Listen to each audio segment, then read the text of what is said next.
Boa tarde. Nesse segmento do Visão Libertária, vamos ao artigo sugerido por Vinícius Antunes de Proença, escrito e narrado por Peter Turguniev. Bolsonaro acerta ao negociar com o Centrão. Esse assunto eu já tratei em vários vídeos aqui no canal, disse textualmente e fui muito criticado que ele deveria sim negociar com o Centrão, entregar qualquer valor que eles pedissem, cargos, o que fosse, porque isso, no final das contas, sairia muito mais barato que a alternativa. Valores não são objetivos, são sempre relativos. E esse troço de governo não precisa ser consertado, porque não tem como funcionar isso. Democracia, república, governo, essas coisas simplesmente não funcionam. É um erro achar que dá para consertar. É simplesmente patético quem acha que poder advém do voto. Não, poder no governo advém exclusivamente de uso de violência ou ameaça de uso de violência. Deputados Unidos têm essa capacidade, podiam derrubar Bulbasauro. STF tem essa capacidade também. Bulbasauro provou que também tem essa capacidade, fez lá o discurso na frente do quartel e acertou o ponto. Disse alguns dias atrás que essa semana seria decisiva e claramente foi, já tivemos um fechamento. Mas sinceramente não achei que Bulbasauro fosse ganhar essa tão fácil assim. Sim, foi de lavada. Pode não parecer agora, mas foi. Parece até que ele viu meu vídeo, minha live diária da quarentena do dia 9 de abril, em que eu falei que, face ao PL 149, essas despesas dos governadores absurdas, ele teria que escolher entre Moro e Guedes. Moro representa manter a ética absoluta, um governo sem nenhum arranjo, sem ceder nada, ou cedendo muito pouco, como a gente já explicou. Guedes significa manter o liberalismo econômico, mesmo que precise afrouxar a negociação de cargos com o Centrão, mas aprova as reformas da economia, tira o peso do Estado de cima do cidadão. Se ele escolhe Moro, a economia vai para o saco, porque os governadores iam conseguir o PL 149, ia tudo desandar daqui para frente. O governo dele continuaria imaculado, mas a economia já era. Ele continua tendo chance de se reeleger, porque pode colocar a culpa da economia nos governadores, mas o governo deixaria de ser liberal. Certamente viria inflação, planos malucos. Por outro lado, se ele escolhe Guedes, mesmo que mantenha negociações de alto nível,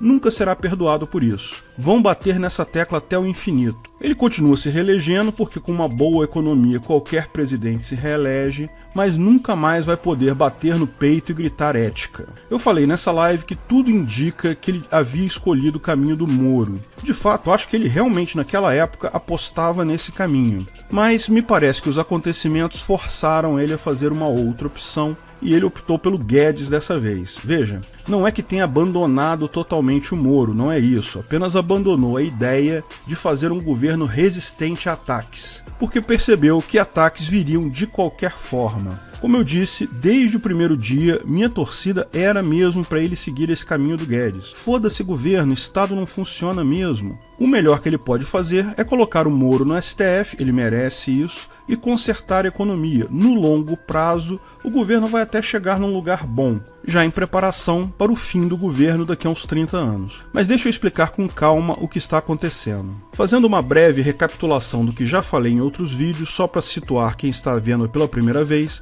a esquerda estava perdida sem conseguir bater em Bulbasauro. Tudo que tentou no passado não funcionou, e estavam vendo se aproximar um desastre total para a esquerda na eleição desse ano. Entraram então em desespero.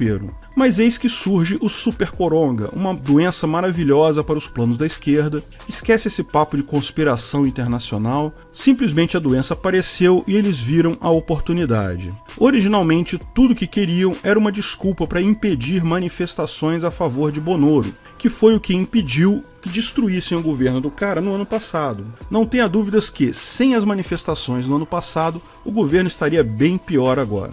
A esquerda tinha que evitar manifestações, esperaram o carnaval e logo todos os governadores decretaram lockdown. Por esquerda, lógico, eu estou incluindo aí MBL, Dória, Witzel e a galera toda que merece. Salvo o Zema e o Ratinho Júnior, que apesar das besteiras do Novo e do partido lá do Ratinho, ainda se mantiveram relativamente liberais nesse tempo de doença. Todo mundo decretou lockdown e a população, assustada com o vírus, num primeiro momento, aplaudiu. Sim, ao contrário do que Dória está chorando por aí, foi lockdown que decretaram. Ok, nunca conseguiram que as pessoas obedecessem ao lockdown, mas o que foi decretado, a lei que ele assinou era de lockdown. Sair de casa só para o essencial. Sair de casa sem necessidade estava proibido. O povo que, felizmente, cagou para essa lei idiota, no que fez fez muito bem. Leis idiotas não apenas podem ser desobedecidas, elas devem ser desobedecidas. Todo mundo em casa, ninguém poderia protestar. Seria fácil para o Congresso fechar a pauta na mão do Maia e eventualmente até emendar um impeachment do Moro, um parlamentarismo, alguma coisa assim. A coisa começou muito bem para esse plano da esquerda, tá? Apesar daquela manifestação antes das quarentenas, que já dá para ver que o plano já vinha desde então, tanto que eles não gostaram daquela manifestação, tanto que foi criticada pela mídia, mas depois começou a festa de troca-troca políticos entre governadores e o Congresso. Se Bulbasauro não vai fazer troca-troca com os congressistas, eles acharam quem faria. Iriam rapidamente desviar toda a grana do governo federal para os governadores. Nesse sentido entrou lá o PL 149, o antigo plano Mansueto, totalmente desfigurado para virar simplesmente entrega de dinheiro para os governadores. Dado a situação de emergência, poderiam gastar tudo em compras sem licitação e, lógico, deve ter uma parcela aí que iria para os deputados bem a tempo da eleição desse ano. De quebra, ainda conseguiriam um impeachment do Bulbasauro ou um parlamentarismo, evitando o fantasma dele em 2022. Quando o Mandetta começou a se destacar no Ministério da Saúde, claramente foi alçado ao posto de presidenciável. O homem que poderia bater Bulbasauro em 2022, se o impeachment não abatesse ele antes, lógico. Ou pelo menos ser um nome da esquerda light do DEM. Porque vale a pena lembrar, quem acha que Bulbasauro destruiu a esquerda em Banânia não está prestando atenção. Ele chegou realmente a ferir a esquerda, mas de fato quem ele matou foi a esquerda light. O PSDB, o DEM, aquela galera que antigamente era chamada de direita, lembra? Porque, pensa bem, quem é esquerdista vai continuar votando no PT, PSOL, foda-se. Mas quem é direitista agora tem um novo polo. Quem é de direita não vai votar em PSDB. Então, quem sobrou para votar no PSDB? O MBL? O Nando Moura? Ok, 5 votos. Quem mais? Essa briga tá feia para o PT e para o PSOL, mas não se engane. Para o PSDB, para o DEM, é uma briga de vida ou morte. Eles estão arriscados sumir do mapa. Ou eles derrubam Bulbasauro ou vão virar partidinho. Não estranha até FHC ter ressuscitado da tumba de Tutankhamon para dar pitaco.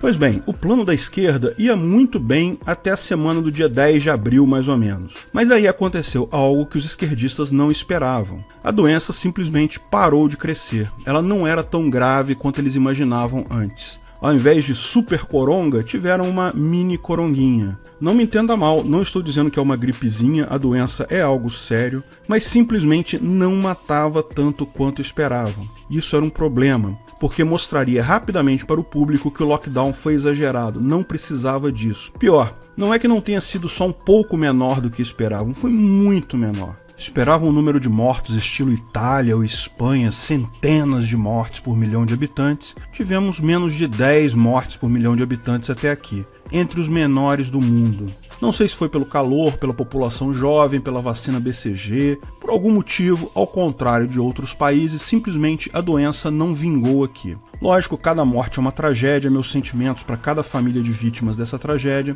mas a verdade é que, comparada com outras causas da morte, doenças do coração, doenças respiratórias, que da mesma forma são trágicas, foi ridículo a quantidade de medidas tomadas para evitar um número mínimo de mortes. Não fazia sentido algum o enorme escarcéu gerado na sociedade por conta disso. Mandetta precisava que Bulbasauro demitisse ele rápido, porque se os números começassem a cair e ficassem muito baixos, os showzinhos dele simplesmente ficariam sem sentido. Por isso a entrevista do Fantástico, providencialmente no finalzinho dos números altos, pode ver, ele saiu, os números caíram, em que ele basicamente se demitiu. Mas eu fiquei curioso por que Bulbasauro aceitou a demissão dele, porque me parecia que a melhor estratégia para Bulbasauro era esperar as mortes diminuírem e então demitir o cara, porque ele não só teria o mesmo resultado no final, como ainda queimaria o cara como candidato para 2022. Mas no dia seguinte me ocorreu o que estava acontecendo, por que Bulbasauro demitiu ele. Foi porque ele percebeu que precisava partir para outra briga muito maior que essa.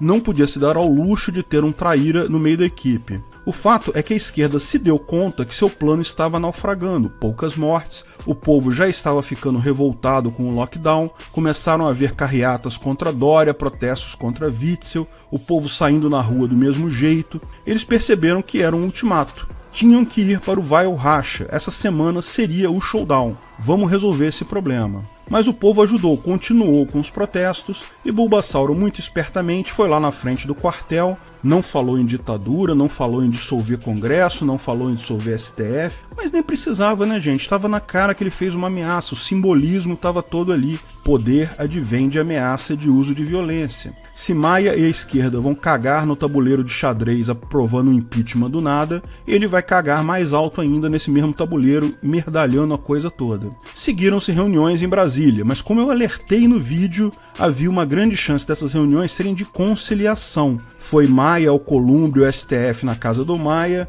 Bolsonaro com os generais da defesa na casa dele e conversaram esses dois grupos entre si para chegar num acordo. Porque não tenham ilusões, tá? Políticos em Brasília adoram esses jogos. Eles fingem que vão se jogar na garganta do outro, matar o outro, sair na briga, mas saindo da frente da televisão, todos negociam tudo com todos. Todo mundo ali conversa, todo mundo tem amigo em comum. Reuniram, vamos resolver esse troço, porque eles sabem que a saída chutar tudo para o alto não interessa a nenhum deles. Hoje parece claro que os protestos contra Maia surtiram algum efeito, mas principalmente a oferta de cargos esvaziou o grupo de apoio a Maia. Ou seja, no final, quando a coisa foi ao extremo, Bulbasauro não teve alternativa. Escolheu Guedes, isso é excelente para a liberdade, porque ele não só pode minar o PL 149, como ele pode também abrir caminho para as reformas econômicas, que são extremamente importantes. Se o apoio que ele está comprando do Centrão agora conseguir evitar o PL 149, ótimo, saiu barato, acreditem.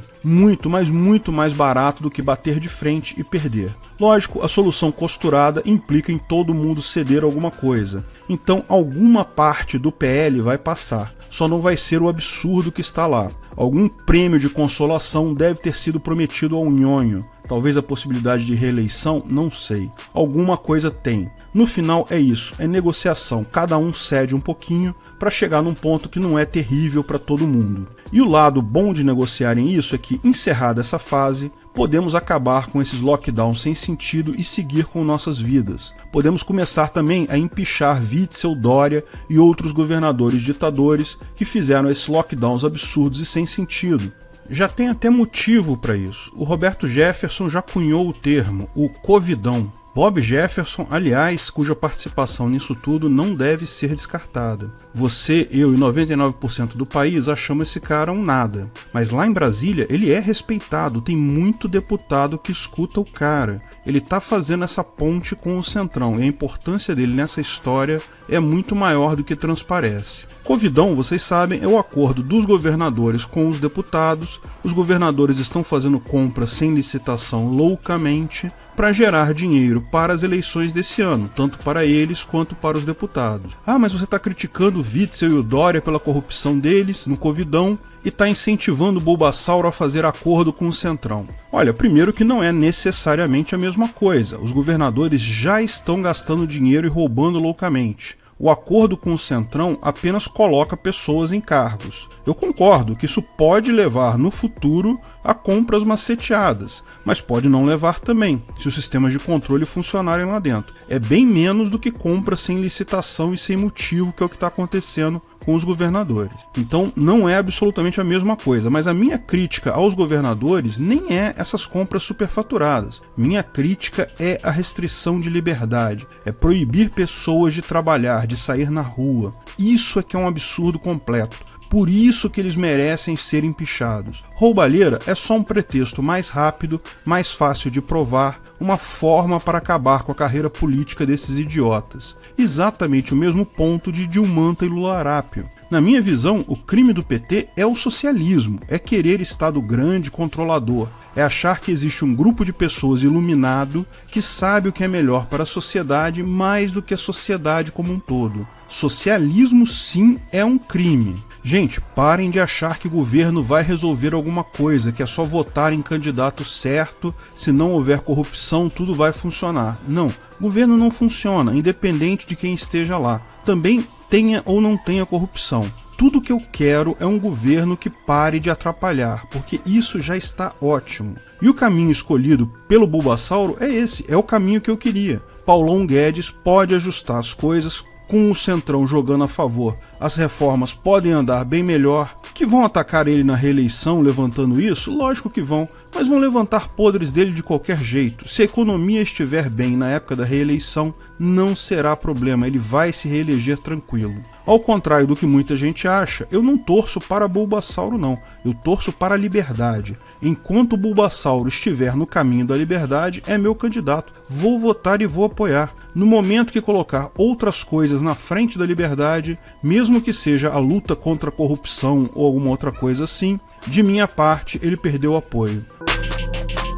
Obrigado pela audiência. Se você gostou do vídeo, curta e compartilhe em suas redes sociais. Aliás, não deixe de nos seguir também no Twitter e no Gabay. Em ambos, somos o @Ancapsu. Estamos sempre divulgando novidades por lá também. Se inscreva e clique no sininho para ser avisado de novos vídeos. Até a próxima!